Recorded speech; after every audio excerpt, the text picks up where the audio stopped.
오늘 우리에게 주시는 하나님의 말씀 함께 보도록 하겠습니다. 요한복음 5장 30절에서 38절까지의 말씀입니다. 나는 아무것도 내 마음대로 할 수 없다. 나는 아버지께서 하라고 하시는 대로 심판한다. 내 심판은 올바르다. 그것은 내가 내 뜻대로 하려 하지 않고 나를 보내신 분의 뜻대로 하려 하기 때문이다. 내가 내 자신을 위하여 증언한다면 내 증언은 참되지 못하다. 나를 위하여 증언하여 주시는 분은 따로 있다. 나를 위하여 증언하시는 그 증언이 참되다는 것을 나는 안다. 너희가 요한에게 사람을 보냈을 때에 그는 이 진리를 증언하였다. 내가 이 말을 하는 것은 내가 사람의 증언이 필요해서가 아니다. 그것은 다만 너희로 하여금 구원을 얻게 하려는 것이다.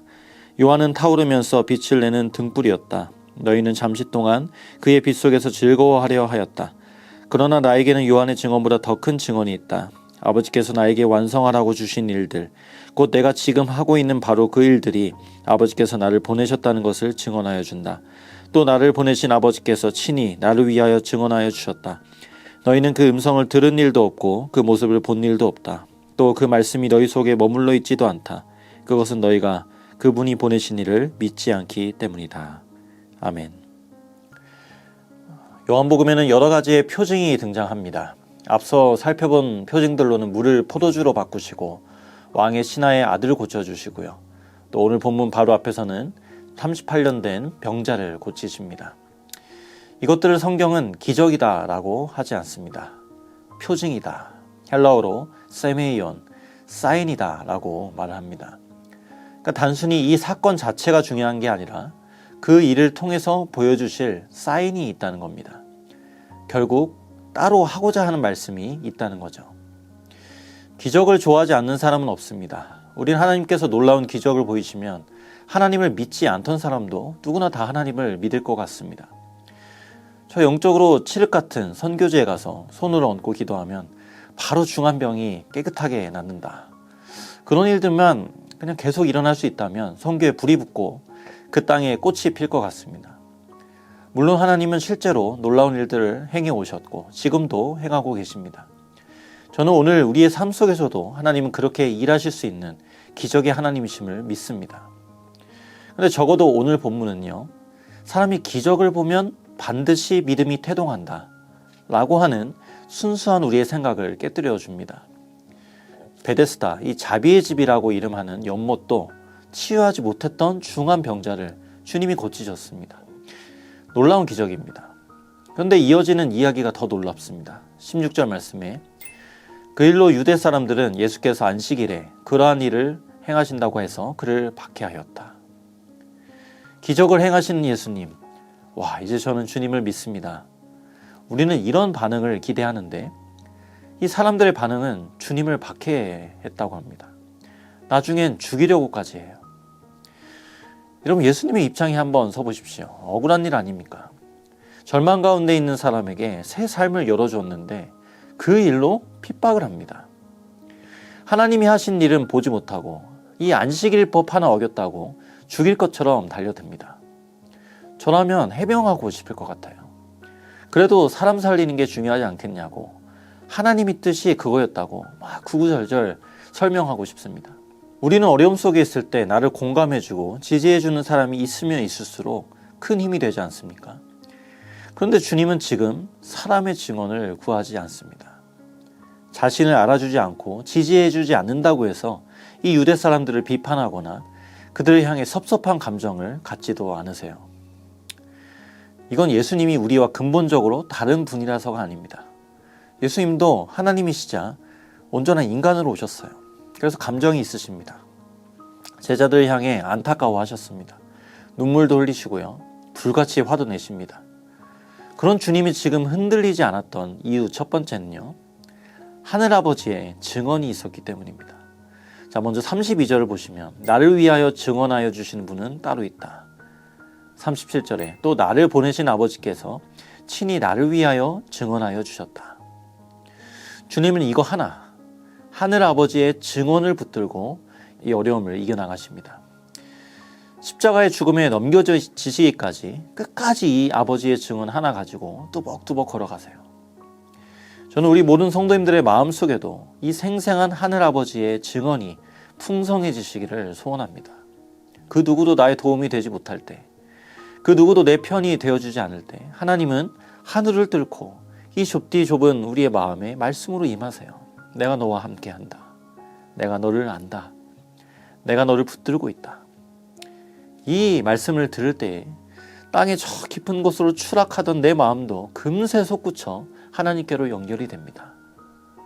하늘에 이어지는 생명의 증언들, 이 증언의 말씀이 우리 성도님들의 신비에 깊게 새겨질 수 있기를 간절히 바랍니다. 자, 두 번째로 주님이 이런 유대 사람들의 의외의 반응을 의외로 보지 않았던 이유가 또 뭐였냐? 지금 이 사람들은 합당한 반응을 할 수 없는 자들임을 주님은 아셨기 때문이에요. 다시 말해서 이 사람들은 구원이 필요한 자들임을 주님이 아셨기 때문입니다.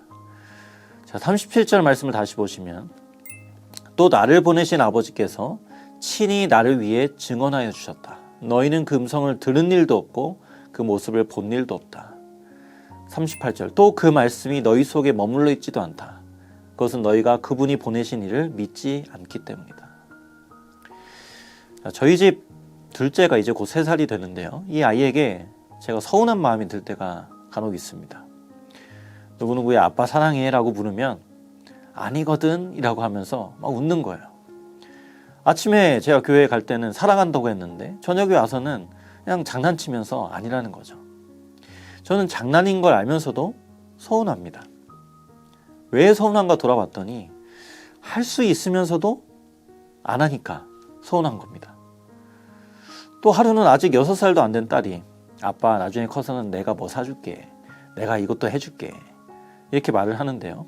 그 마음이 참 이쁘고 고맙기도 하는데 솔직히 그렇게 안 한다고 해도 적어도 지금은 서운하지도 않습니다. 솔직히 아직 기대가 안 되거든요. 할 수 없으면 기대하지도 않고 기대하지 않으면 서운하지도 않습니다. 예수님은 자신을 박해하고 죽이겠다고 달려드는 이 사람들에게 지금 섭섭하지 않으십니다. 화가 나지도 않습니다. 왜요? 그렇게밖에 할 수 없는 자들이거든요. 주님이 38년 된 병자를 일으키시는 이 기적도 너무 귀한 말씀이지만 이어진 오늘 본문 주님이 적대적인 사람들 한가운데 찾아오신 거 이게 왜 복음일까요? 우리가 바로 주님께 적대적인 사람들이었기 때문입니다.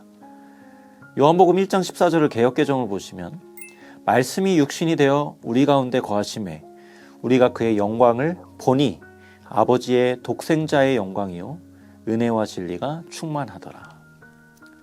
어떻게 적대적인 우리가 지금은 주님의 영광을 볼 수 있습니까? 어떻게 우리는 지금도 주님의 은혜를 구하면서 이 시간에 이 말씀 앞에 서 있는 겁니까? 우리가 스스로 예수님을 보아내고 그분을 알아차린 게 아닙니다. 어떤 우리 삶에 놀라운 기적적인 일이 있었기 때문에 그 일 때문에 주님이 내 안에 오신 게 아닙니다. 주님이 하늘 아버지의 증언을 끝까지 붙잡으시고 십자가에 달리셨기 때문에 그 십자가의 은혜로 비로소 우리가 주님을 볼 수 있게 되고 깨달아진 겁니다. 주님은 그 적대적인 세상에 오셔야만 했습니다. 그리고 그 적대의 절정인 십자가에 달리셔야 구원의 문이 활짝 열린다는 것을 아셨습니다. 복음서에 보면 십자가에서 예수님이 죽으시는 것을 보고 있던 백부장이 이렇게 고백을 했죠. 이 사람은 진실로 하나님의 아들이었다. 수많은 기적을 보고 주님을 따랐던 사람들, 결국엔 주님 곁을 다 떠났습니다. 근데 그 처참한 십자가의 현장, 어쩌면 자기 인생에 도움이 하나도 안 될 저 예수라는 한 분의 죽음을 바라보던 이방인이 주님을 주님으로 알아봐요. 그 십자가 위에서 주님이 하신 말씀이 무엇입니까? 아버지 저들을 용서해 주십시오. 자신들이 하는 일을 저들은 스스로도 알지 못합니다.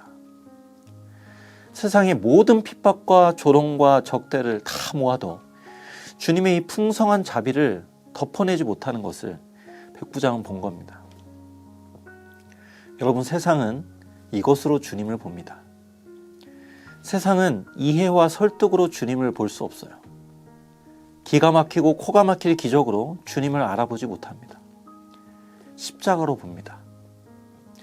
기적은 내 편의 극대화입니다. 반면 십자가는 내 편의 죽음입니다.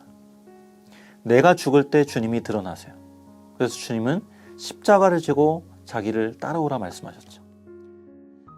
그 어떤 기적보다 우리 가운데 주님이 오신 것이 최고의 기적인 줄 믿습니다. 밝아온 새해 이 찾아온 영광을 더 밝히 보는 은혜가 가득하시길 바랍니다. 나아가 우리 주변에까지 그 영광이 비추이기를 소원합니다. 혹시 여러분 가운데 고난이 있으십니까?